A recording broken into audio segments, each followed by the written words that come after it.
Hi everyone, it's Ian from Bondi Behaviourist here, and today we're going to be talking about how dogs learn. In a nutshell, dogs learn via consequences, and in our last video we talked about them not having theory of mind and them being self-serving animals. So what that means is the consequences they're learning from are the ones that affect them.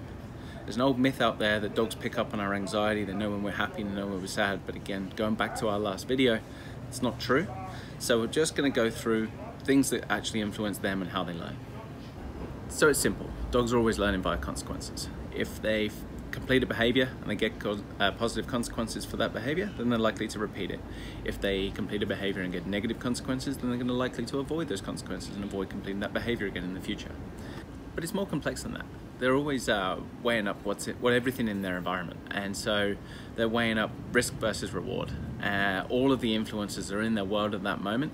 They're going to take every single little aspect on board, and they're going to adapt their behaviour according to what's around them. So what we've got to do as dog owners is teach our dogs in environments and under conditions that they can actually learn and they're not overwhelmed. If we build our communication skills up with them gradually, then we set them up for a win at every single stage.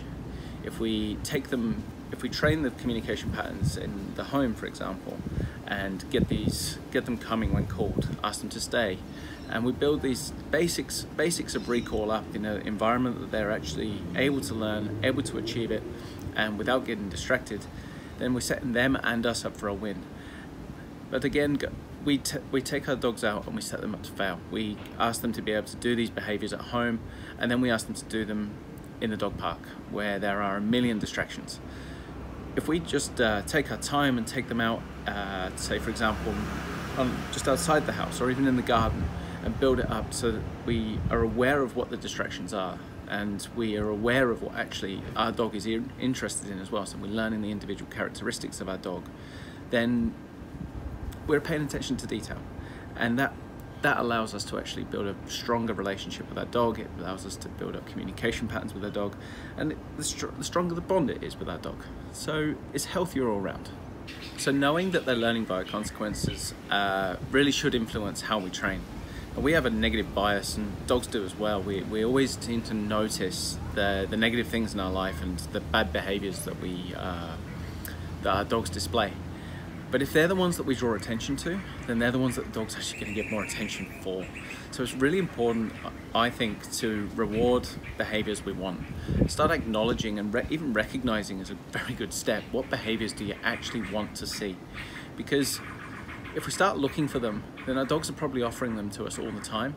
But if they get ignored, they're going to learn that's not. Why would they continue to keep doing it if they get ignored every time they do it? So an example of that might be, my dog jumps up at me. But how long was it sat next to you before it actually jumped up? Which one did it get more attention for? Did you pay any attention for sitting there minding his own business, or did he only get attention when he jumped up? So these are the little things that we can start to acknowledge within ourselves so that we can start to acknowledge within our dogs. That sort of thing makes a big difference on how we interact with them. As trainers, we try and use positive reinforcement. We don't particularly endorse using punishment as a training method. It's because we believe in building healthy relationships with our dogs.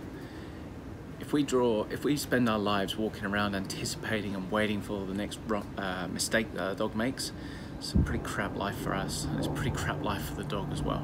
So we really encourage people to move away from that and start to think about what they want from their dog and the interactions they want to have with their dog and the behaviours they want to create from their dog. So when we're addressing a problem behaviour, rather than focusing on what it is we're seeing and why we don't want to see it, we could be focusing on what would I like them to be doing instead.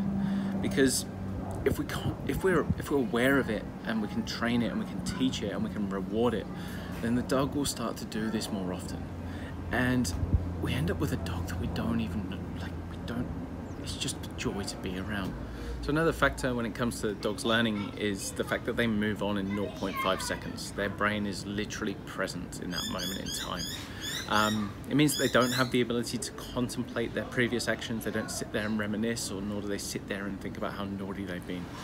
The whole concept of a naughty step and dogs, and that idea where you put the dog in the way for it to think about what it did is a human concept. It doesn't work on dogs. It can actually just cause more problems than it solves. We can certainly put the dog away and give it enrichment so that it calms down, but it doesn't really work in that sense the same way as it would for a human. It means that they're completely present as well. It means that we can't hold grudges. So many of us take it so personally when the dog gets it wrong that we forget to actually keep up with the dog. The dog's brain is faster than most of ours. It just actually moves on quicker. So we end up holding on to what they did instead of moving on to what they're doing. For example, a big example we see all the time is when people call their dog back, it doesn't come the first time, and when it finally does come back, it gets reprimanded. Well, what was the last thing the dog did? The dog came back to us. And if it gets told off, then it's going to make it less likely to come back next time, whereas, sure, it might have taken 5 times for it to come back.